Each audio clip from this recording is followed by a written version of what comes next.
Il y a 20 ans, sur un quai de métro, un inconnu m'a sauvé la vie. Nos yeux se sont croisés, j'ai vu dans son regard qu'il avait compris que je voulais mourir et j'ai vu dans les siens que je voulais vivre.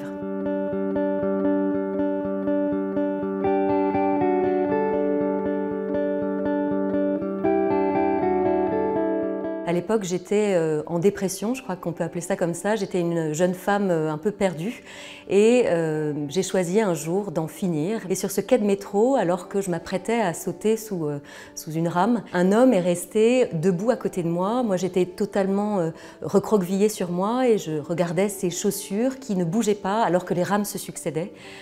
Et au bout d'une vingtaine de minutes, j'ai réussi à reprendre un peu mes esprits et nos yeux se sont croisés. J'ai vu dans son regard qu'il avait compris que je voulais mourir et j'ai vu dans les siens que je voulais vivre. C'est ça que je trouve magnifique, c'est qu'il n'a rien dit mais qu'il est resté là comme un ange gardien urbain presque, un peu déguisé en costume, en par-dessus, on aurait dit vraiment un voisin de palier, prêt peut-être à intervenir si jamais je m'étais levée pour aller me jeter sous ce métro. Cet inconnu, j'ai juste vu, entreaperçu son regard le temps d'une fraction de seconde. Je ne sais pas quel est le son de sa voix, je ne saurais même pas le reconnaître, je crois. En revanche, je peux dessiner les yeux fermés sa paire de chaussures puisque vraiment celle-là, je suis restée très connectée à elle pendant une bonne vingtaine de minutes. Ce qui est important en fait à retenir dans l'histoire, c'est pas forcément le j'allais pas bien et puis j'arrive sur le quai de métro. Le plus important dans cette histoire-là, c'est même pas le pourquoi j'allais pas bien, on s'en fiche.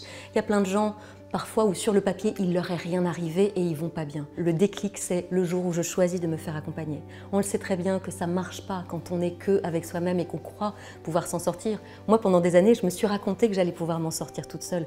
Et puis un jour, parfois, il faut savoir descendre quelques marches de plus pour allumer l'interrupteur. Le lendemain, j'étais évidemment chez une thérapeute et ça a été le début d'un long chemin de résilience, d'un long chemin de guérison. Avant ça, les inconnus, finalement, je les voyais pas vraiment. J'avais l'impression de moi subir ma vie, d'être toute seule dans mon marasme, ma tristesse. Pour me requinquer, en quelque sorte, je me suis mise à donner des petits mots à quelqu'un dont je trouvais les bottes absolument géniales, un couple d'amoureux qui me donnait hyper envie. Vraiment d'aller saluer des choses que je trouvais remarquables. C'est devenu comme un jeu, j'allais mieux dès que je donnais un petit mot à quelqu'un. Et ce lien-là me permettait de davantage, moi, remonter mon taux de batterie intérieure, en quelque sorte. Il m'est arrivé plein de belles histoires avec ça. J'ai une grande tendresse pour les femmes qui continuent à prendre soin d'elles, même une fois l'âge canonique passé ou presque. Et il y avait cette femme magnifique avec son chignon, poivre et sel, et je lui ai griffonné un petit papier en écrivant « Vous êtes d'une élégance rare » et je lui ai donné, elle était sur le point de sortir sur ce quai de métro. Elle a pris le papier puis elle s'est retournée quelques mètres plus loin en m'envoyant des baisers, en me disant « Et encore, j'ai pas mis les escarpins ». C'est quelque chose que je continue de faire, de distribuer des petits mots dans la sphère publique. Le week-end dernier, j'étais à un mariage de famille et le temps d'y aller, j'avais un TGV, un car routier et j'ai distillé des petits mots dans les filets pour des inconnus qui liraient ces messages-là et peut-être pour lesquels ça tomberait à point nommé. Il y a plein de gens qui disent « Ah oui, mais moi on m'invite jamais ». Si on t'invite jamais, commence par inviter d'autres.